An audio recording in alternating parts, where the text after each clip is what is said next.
नमस्कार, बहुत स्वागत है आपका आश्रम यूट्यूब चैनल पर।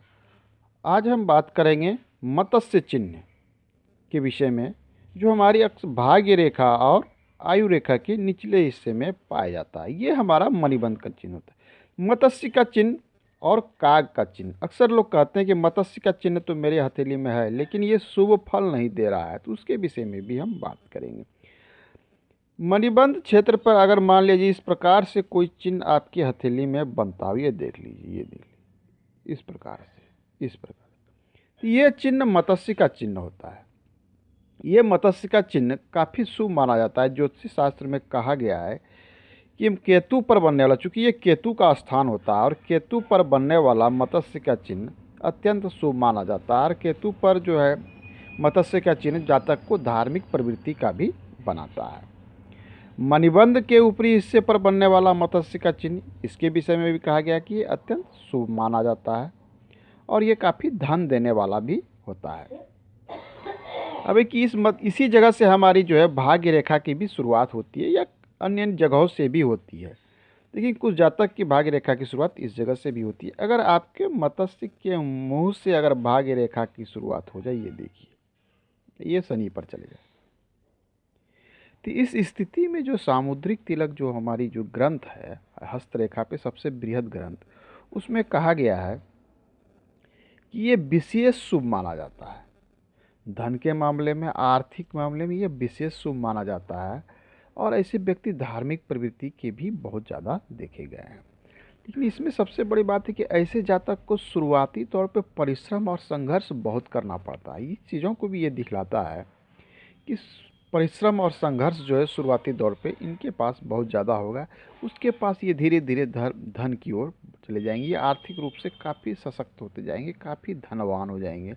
ये प्रैक्टिकली भी देखा गया है, सिर्फ पुस्तकों में नहीं वर्णन किया गया, ये प्रैक्टिकली भी ऐसा देखा जाता है कि मत्स्य, कुछ लोग कहते हैं कि मत्स्य का चिन्ह जो है हमारे यहाँ नहीं मिलता, उस पर भी हम बात करेंगे कि आखिर होता क्या है। अब है कि दूसरी है कि हमारी ये आयु रेखा है। आयु रेखा के अंत में भी इस प्रकार का चिन्ह अक्सर देखने को मिलता है, जो मत्स्य का फॉर्मेशन होता है। क्योंकि मत्स्य का फॉर्मेशन एक शुभ चिन्ह होता है, लेकिन आयु रेखा पे जब ये बन जाती है, तो इसके विषय में थोड़ी सी है कि स्वास्थ्य संबंधी समस्याओं को भी ये दिखलाता है कि ऐसे जातक को स्वास्थ्य संबंधी समस्याएं भी उत्पन्न होगी। लेकिन ये है कि ये समस्याएं जो भी उत्पन्न होगी, वो पुनः स्वास्थ्य को प्राप्त भी कर लेगा। मतलब कोई भी रोग व्याधि उसे अगर हो जाती है, तो वो अपने रोग व्याधि पर कंट्रोल कर लेगा, नियंत्रण कर लेगा, पुनः वो स्वास्थ्य को प्राप्त भी करेगा। आयु रेखा पे मत्स्य का चिन्ह होना, ये मणिबंध के पास बात कर रहा हूँ, ये जो है पारिवारिक सुख को भी दिखलाता है, सहयोग की भावना को दिखलाते हैं। इसमें सबसे ज़्यादा है कि रोग व्याधि, लेकिन उसका निराकरण भी हो जाता है।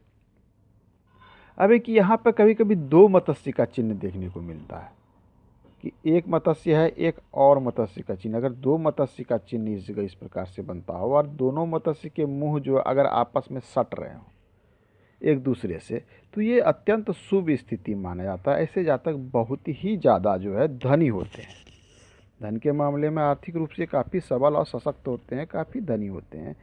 लेकिन इसके साथ धन तो होता है, लेकिन इसमें धन जमा करने की प्रवृत्ति बहुत ज़्यादा पाई जाती है। माने धन को खर्च करना की प्रवृत्ति नहीं पाई जाती।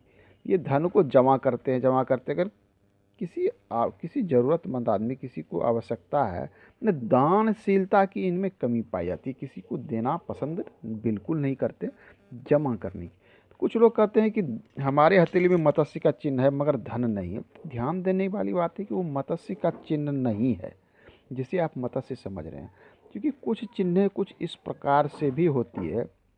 ये देख लीजिए, इस प्रकार से होती है, ये देखिए, इसे लोग मत्स्य का चिन्ह मान लेते हैं। ये मत्स्य का चिन्ह नहीं है। ये चिन्ह को शास्त्र में काग चिन्ह कहा गया है, कुछ इस प्रकार से मिलता जुलता। तो ये चिन्ह फिर फॉर्मेशन होने पे आपको ये धन तो नहीं दिलाएगा, धन का खर्च अवश्य करा देगा। तो यही सोचने से कि ये थोड़ी सी चिन्ह में अंतर होती है, लोग कंफ्यूज कर जाते हैं कि मत्स्य का जो चिन्ह होता है वो इस प्रकार से, बिल्कुल इस प्रकार से, ये देखिए यहाँ से बना और ये इस प्रकार से क्रॉस होना चाहिए। तो आज के अंक में इतना ही, मिलते हैं अगले अंक में। धन्यवाद।